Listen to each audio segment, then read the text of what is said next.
Un mundial no se construye únicamente con selecciones, estadios o goles. Detrás de la Copa del Mundo existe una completa estructura jurídica que regula competencias, resuelve conflictos y garantiza el cumplimiento de las reglas del juego. Damos el pitazo inicial. Bienvenidos a la temporada especial mundialista de ayer y hoy en La Libre. Hola a todos y todas, Maureen Salguero otra vez, en este episodio especial de una seguidilla de una entrega que estamos haciendo con respecto al derecho del deporte. Tenemos a nuestros mismos invitados, Rodrigo, Alejandro y Jorge. Muchas gracias por seguir con nosotros. Y sí, no podemos dejar de hablar de fútbol, ni de FIFA, ni de todo lo que esto implica a nivel normativo, a nivel jurídico. Y bueno, con el marco que se creó en el episodio anterior, vamos a aterrizar ahora más en el tema jurídico y habíamos dejado en pendiente todo el tema disciplinario, estábamos hablando de eso, de el nivel de involucramiento que tiene el TAS cuando hay que resolver, pero obviamente eso nos llama a hablar de un principio que inspira el derecho del deporte, que es la celeridad, ¿no? La inmediatez incluso, porque no sé si lo dijimos dentro del episodio o fuera de micrófonos, pero se crea también un equipo de miembros del comité para que estén presentes en el país sede para que puedan resolver pues lo necesariamente rápido que requiere para que el fútbol siga.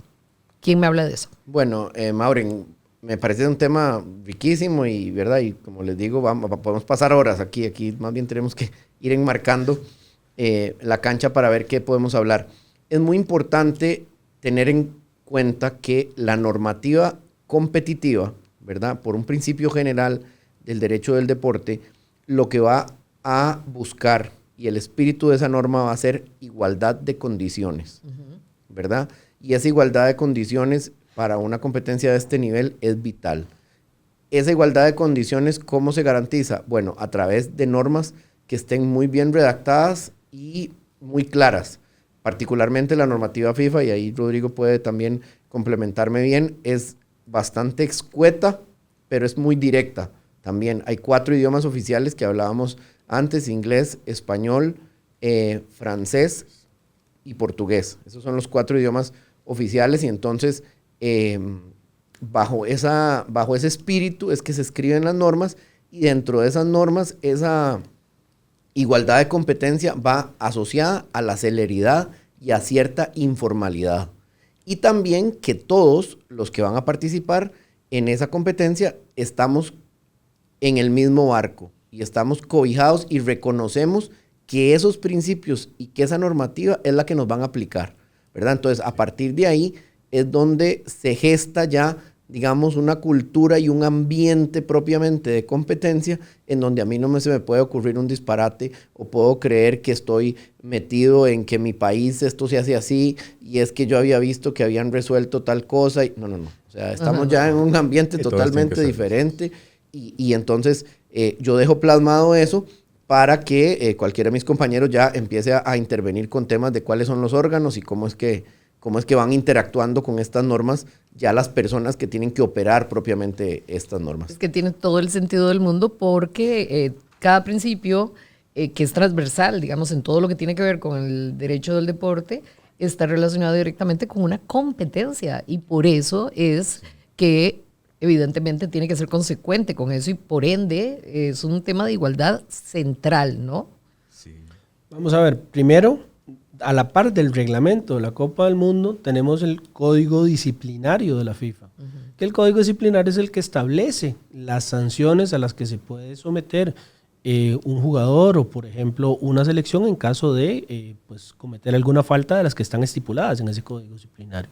Permíteme interrumpirte porque no sé si alcanza, digamos, todo el tema disciplinario a otros miembros, digamos, más allá claro. Dirigentes. Totalmente. Por favor. Miembros de cuerpo técnico, ¿sí? Delegados. Y dirigentes, porque nuevamente hay una delegación autorizada por la FIFA de cada uno de los países participantes.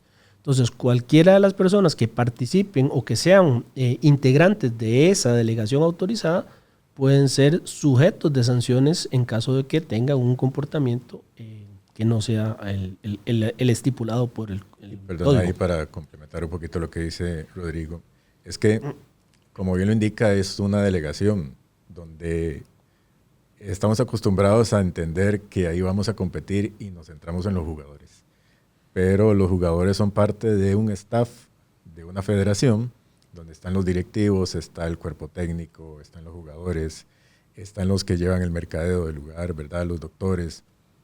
Y La parte administrativa. la parte administrativa, hay una amplitud de reglas deportivas, reglas disciplinarias, reglas de comportamiento, la moral, la ética, ¿verdad? Para complementar un poco lo que estaba diciendo. Sí, y importante también eso, y bien que lo mencionaron Rodrigo y Alejandro, porque justamente en este tema de los protocolos que hablamos en el episodio anterior, está tan estudiado este asunto que dentro de ese protocolo está los cargos y las funciones que tiene que tener cada persona de la delegación. Y hago un paralelismo con el tema que hablamos en el episodio anterior de que ahora solo el capitán es el que puede ir a hablar con el árbitro. Bueno, entonces en esta estructura de la delegación que estamos hablando, el vocero oficial de la delegación con FIFA es 1 o 2. O sea, yo no puedo atribuirme eso solo por estar en la delegación de Costa Rica. No, ¿a quién es el que le recibo cosas? A esta persona. ¿Con quién entiendo el del mercadeo? Con esta persona. O sea, hay una estructura muy bien determinada para que justamente dentro de la competición todo esto fluya. ¿Quién es el encargado de transportes? Fulano. ¿Quién es el encargado de alimentación? ¿Quién es el encargado? Y no es algo que se les ocurre en el momento. Eso ya está establecido, ya tiene nombre y apellido, ya todo. Eso tiene nombre y apellido y voy aquí a traer algo a la liga local. Eso lo estamos tratando de replicar en Costa Rica, porque eso profesionaliza el fútbol. Por supuesto. Entonces, en este momento, los equipos de primera división y de la liga de ascenso tienen que tener una estructura mínima, ¿verdad? Con ciertas funciones para que la federación pueda accesar a esos clubes a través de quién es la persona idónea. Es decir, si vamos a hablar temas financieros, bueno, necesitamos saber el nombre del gerente financiero y ese gerente financiero tiene que estar registrado y esa registración que se hace de ese gerente financiero tiene que cumplir con ciertos atestados. O sea, lo mismo en la parte deportiva, lo mismo en aspectos de infraestructura. O sea, la infraestructura tiene que pasar por un visto bueno de un profesional responsable. Y es lo mismo, o sea, son escalas más chiquitas, digamos, a nivel local y a nivel doméstico, pero es una réplica de lo que ya FIFA nos enseña o nos instruye para que lo hagamos porque el modelo de ellos resulte exitoso. O sea, parte de que los partidos inicien a tiempo y las transmisiones televisivas o por streaming se logren dar, empieza desde el mismo momento en donde se logró coordinar bien un transporte, Maureen. Totalmente. Vos perfectamente lo sabes. Y puede que ese transporte inicie desde las 7 de la mañana, aunque el partido sea a las 7 de la noche. Es una estructura que tiene que funcionar como un reloj. Un reloj. Pero es que además lo que estás diciendo favorece un tema de responsabilidad y de transparencia. O sea, ¿en quién deposito yo la responsabilidad? Sí, estamos a la deriva y no se sabe quién es la persona encargada, quién fue la persona que tenía que dar el visto bueno, quién era el que va a responder. O sea, a mí me parece excelente y cuando decís se profesionaliza el deporte, estoy totalmente de acuerdo. Es así. Y es una que mejor referencia que una fórmula exitosa como lo es FIFA. Perdón la larga interrupción. No, tranquila. Voy a retomar más bien en otro aspecto que me parece muy importante, ya como para ir puntualizando o aterrizando en el tema de qué puede pasar cuando hablamos de alguna controversia que se dé dentro del Mundial. Todas las decisiones que se tomen dentro del terreno de juego por el árbitro no pueden ser sujetas de apelación o de recurso de revisión o más allá del reclamo y el berreo, usted no puede hacer nada. ¿Ah, no? ¿Qué quiere decir esto? Evidentemente, yo no puedo, por ejemplo, y más ahora que inclusive tenemos VAR y ahora Alejandro nos puede hablar de esas modificaciones que está generando el VAR. Pero más ahora que tenemos VAR, si de repente al árbitro nos pitó un penal y el VAR revisó la jugada y confirmaron que eso era penal, hasta ahí. Después del partido yo no puedo presentar un recurso de apelación diciendo eso no fue penal. Bueno, y Rodri, una cosa, que ahora ya se hizo que el sujeto legitimado, digámoslo así, para hablar en términos jurídicos, para hacer ese reclamo en cancha, es solo el capitán. Solamente. O sea, ya también vamos delimitando eso. O sea, tenemos al juez, árbitro, y tenemos a la parte, capitán. Y si quiere estar el capitán del otro equipo por alguna cosa, pero no puede haber nadie más.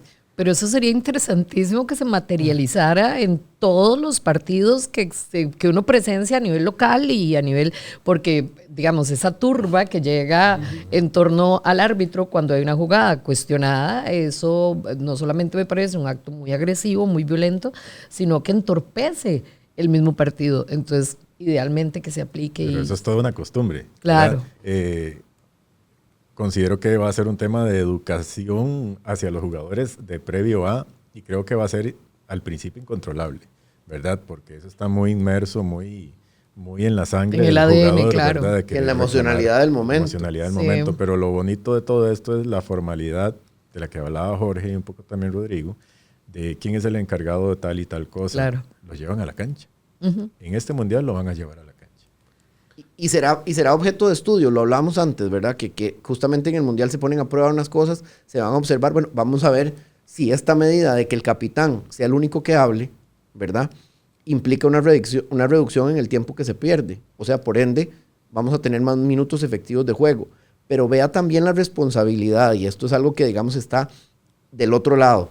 Vea la responsabilidad que tiene una asociación miembro, un director técnico, un cuerpo técnico y un grupo de jugadores de quién es su vocero y a quién elige. Totalmente. O sea, el líder de ese equipo tiene que ser una persona equilibrada, ojalá maneje más de un idioma, ojo, ¿verdad? Porque la nacionalidad del árbitro no la sabemos, estamos claros que ahí van a llegar árbitros que probablemente hablen más de 2 idiomas, mínimo 2, pero imagínese dónde empieza.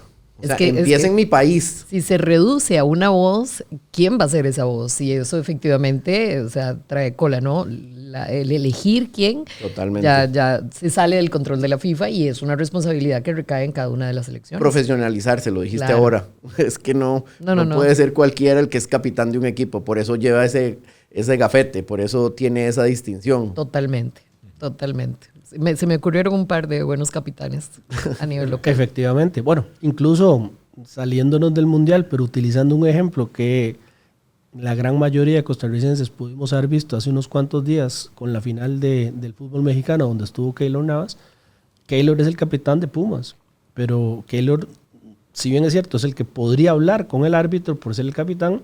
La FIFA estableció una regulación específica que cuando el capitán es el portero, se tiene que designar a otro jugador de campo que sea el que pueda hablar con el árbitro. Qué interesante. Para evitar que el portero tenga que venirse desde el área hasta media cancha para hablar con el árbitro. Qué interesante. Él hizo el mérito, mas no puede ejercerlo en su totalidad. En esa rifa que vimos de esa final del fútbol mexicano, se veía a Keylor con el compañero de su equipo designado para, como diciendo, bueno, este es. Claro. Punto. Entonces, todas esas cosas, como lo dicen tanto Jorge como Alejandro, en realidad lo que se busca es profesionalizar y hacer más eficiente el desarrollo de un partido. Porque al final yo creo que lo que se va a buscar o lo que se va a pretender siempre es que de esos 90 minutos se juegue la mayor cantidad de tiempo. Bueno, Entonces, decías que no admite mayor reclamo ni recurso una decisión arbitral, principalmente si pasa por el VAR. Decisiones arbitrales como tal, de marcar un gol, de marcar un penal, ese tipo de decisiones no tienen un recurso. Si, por ejemplo, que insisto, además cada vez se reducen más esas posibilidades por el VAR. Pero pensemos, por ejemplo, que me expulsan a mí como jugador, pero realmente quien cometió la falta fue Alejandro. Bueno, ahí sí yo eventualmente, bueno, yo no, el club mío eventualmente, la selección en este caso, podría presentar un reclamo para que se ajuste y se determine que a mí por un error de identidad me aplicaron la sanción y yo no lo hice. Eso sí, evidentemente la sanción va a recaer sobre la persona que sí lo hizo. Entonces, pero eso no se puede resolver en ese momento. No. Podría, pero no necesariamente. Porque bueno, podría ser perfectamente, ahora con VAR inclusive digo que podría ser más fácil, pero no necesariamente, pero podría ser que de repente, nada más un toquecito, que de repente, por ejemplo, el árbitro venga hacia mí y yo le diga, no fui yo el que hice el foul. Bueno, puede ser que tal vez el árbitro se frene y haga algún tipo de introspectiva, alguna cosa así, pero el problema es cuando ya se ejecuta el acto. Sí, creo que hay una modificación en el VAR, específicamente para este mundial. Exacto. El VAR está facultado para algo de eso. Comentarnos vos, Ale. Sí, digamos el VAR tiene características muy importantes y es colaborar con la persona que está impartiendo justicia en el campo, ¿verdad? Además de sus asistentes, el VAR ha venido a cumplir una labor ahí importante. Muchos lo critican porque consideran que es mejor en el calor del momento y ¿cómo es? Esa decisión imperante del juzgador, como le decimos nosotros a veces, o del árbitro. Sin embargo, es una realidad y vino para quedarse en competiciones internacionales, y el VAR ahora hay una norma que habla del VAR ampliado, y es que puede intervenir, por ejemplo, cuando se brinda una segunda amarilla y el árbitro pudo haber confundido y el que le pegó la patada en vez de Rodrigo fue Jorge, pero yo en la gresca que se armó y en el problema o en la poca visibilidad que tenía a la hora de verificar la falta, le saqué la segunda amarilla a Rodrigo. Y resulta que le tenía que impartir la justicia o que darle la amarilla a Jorge. Entonces ahí va a intervenir el VAR para aclararle, corregir al árbitro. De manera proactiva. Correcto. Sí, el VAR interviene ahí, o bien si esa falta, por ejemplo, si es un jugador que está sancionado ya con tarjeta amarilla, esa segunda amarilla puede ser valorada por el VAR, porque puede ser que el árbitro no lo vio. Exacto. Y el VAR puede llamar al árbitro y dice, vea esta jugada, porque consideramos que Alejandro, efectivamente usted pitó la falta, no lo sancionó con ninguna tarjeta, pero podría valorarse por la intensidad de la falta o por la posición en que estaba frente al marco, que no es solo una falta, sino que tiene que sancionarlo con una segunda amarilla. Y creo que hay más cosas, ¿verdad, Ale? Sí, por confusión de identidad. Lo que más el ejemplo que mencionaba Rodrigo. Sí, confundir la identidad del jugador que tengo que sancionar, y por tiros de esquina mal marcados, ¿verdad? Lógicamente, el árbitro no... vamos a ver cómo el árbitro necesita esa asistencia, y para eso tiene la comunicación, ¿verdad?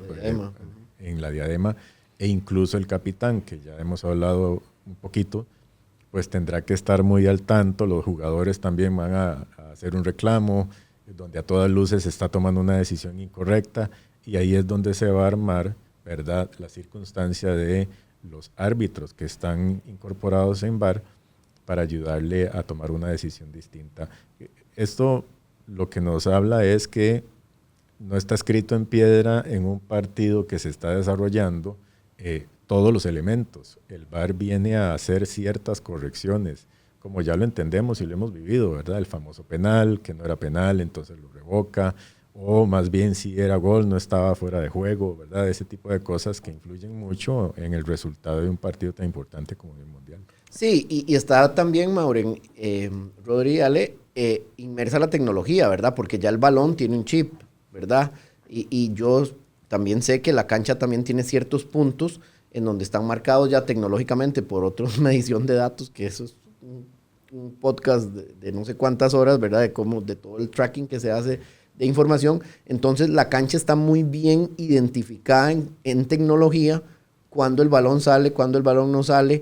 Este tema del VAR ampliado lo que tiene que ver más que todo es con el momento en el que el jugador impacta la bola o impacta al contrario, para determinar ciertamente que esa decisión del árbitro a nivel de cancha, ¿verdad?, y a nivel de su alcance visual, corresponda con lo que también se ve en la televisión, porque al final de cuentas, todos somos árbitros, todos somos entrenadores, y hay una cosa que se llama sesgo cognitivo. Ustedes han oído el término del sesgo cognitivo. El sesgo cognitivo es que nosotros nunca vamos a ver si nuestro equipo fue el que hizo la falta. Siempre va a ser penal y siempre lo tienen que expulsar, ¿verdad? Porque lo hizo el equipo contrario del equipo mío. Claro. Pero cuando le toca al equipo mío, el VAR no sirve, ¿verdad? Es un sesgo cognitivo, es una conducta muy humana.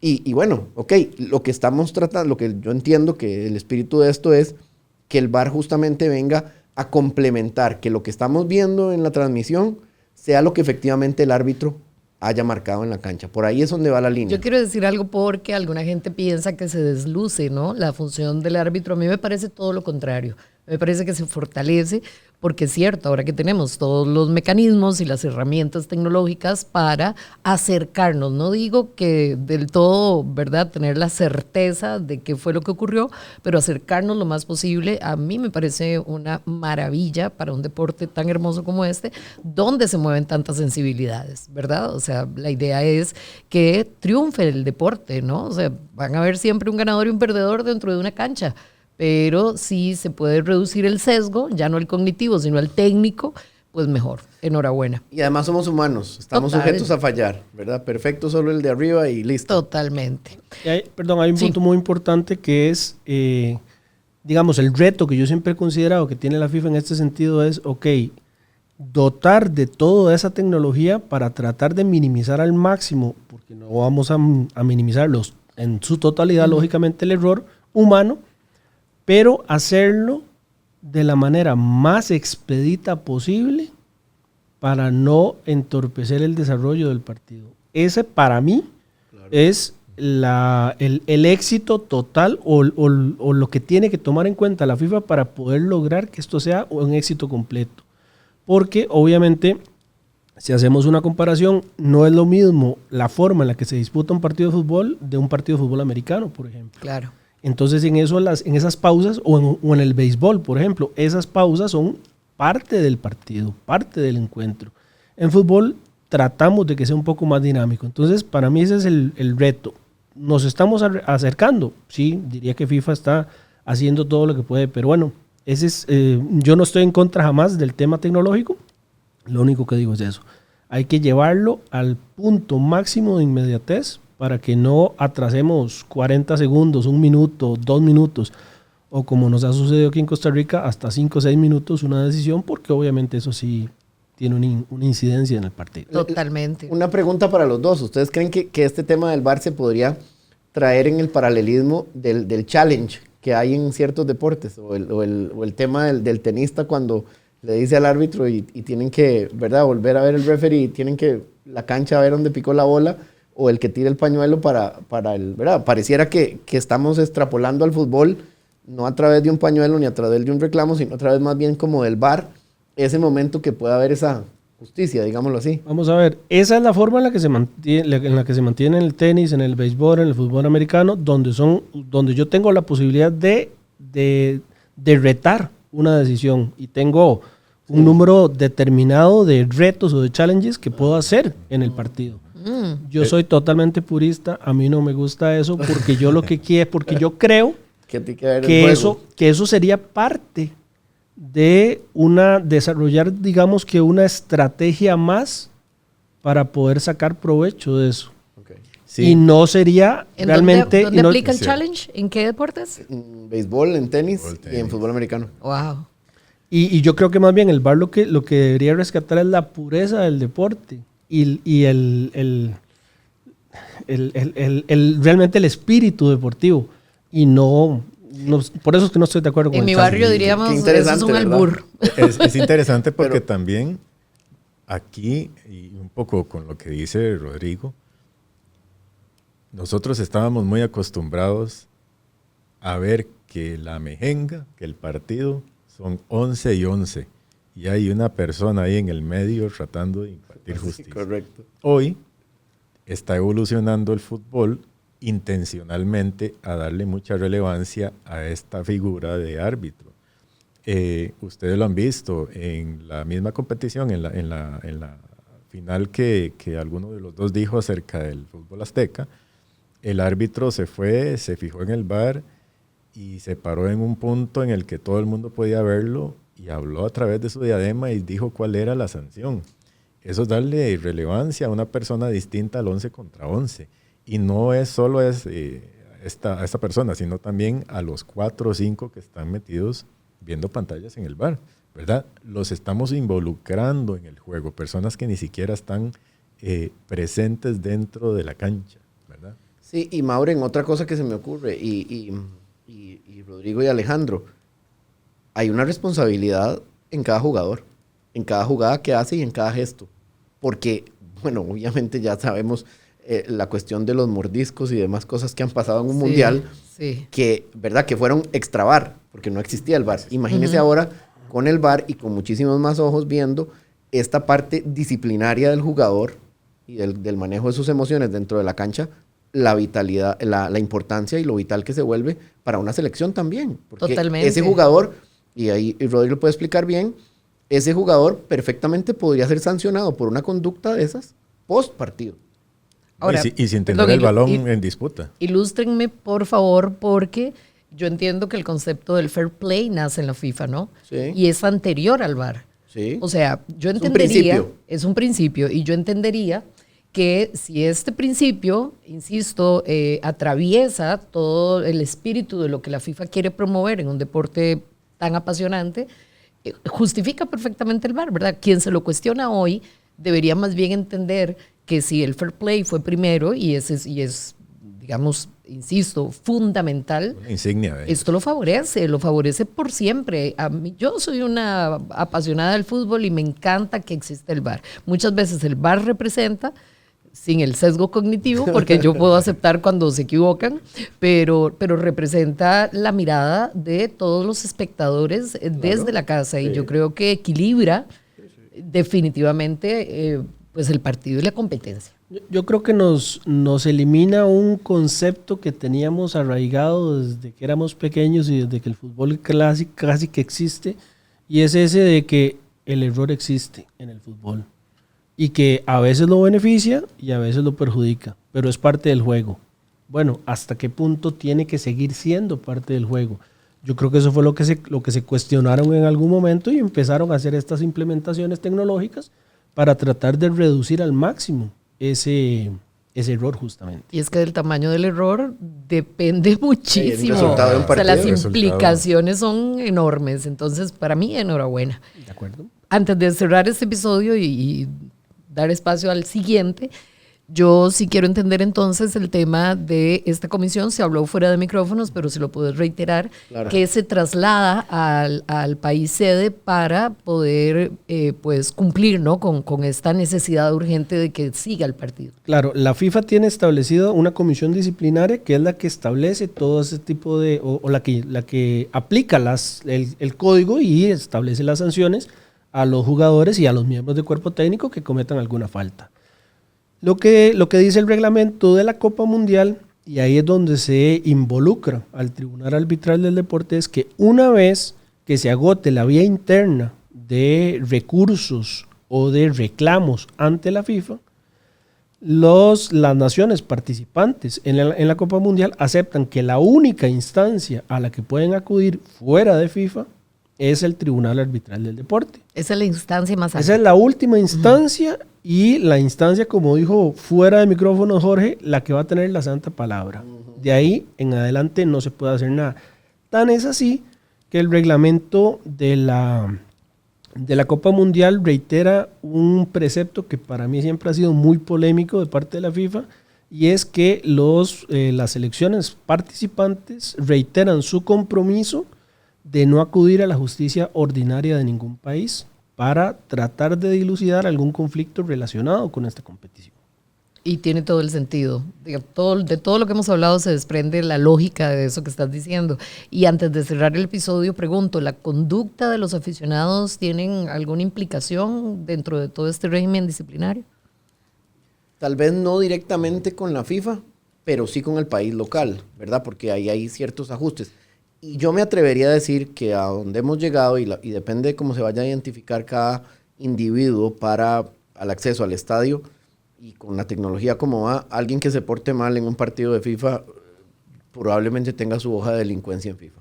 O sea, y sea alguien que... Y va a ser identificable fácilmente con todo el tema de Entonces, yo creo biometría y todo esto. que el ¿no? mejor negocio es seguir a su selección de manera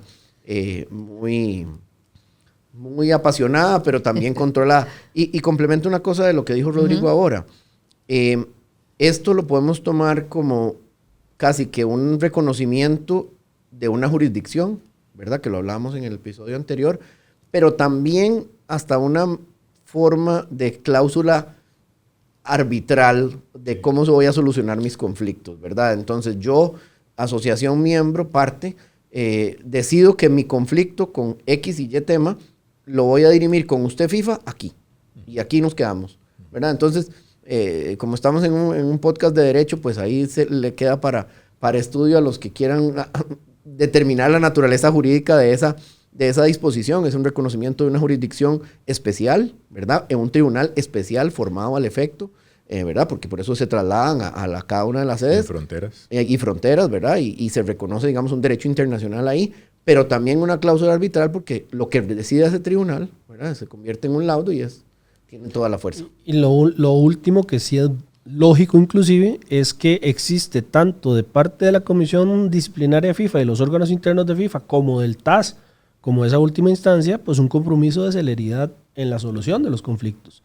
Porque de nada serviría que yo en el segundo partido del grupo de mi selección tenga un reclamo y me lo resuelvan ya cuando estoy eliminado. Por supuesto que no. Entonces tiene que haber esa celeridad. Por eso es que inclusive, como lo decía Jorge, el TAS traslada su sede en este caso a las 3 naciones que van a celebrar el Mundial, para tener esa proximidad y pues obviamente cumplir con esa celeridad en caso de que se dé algún reclamo.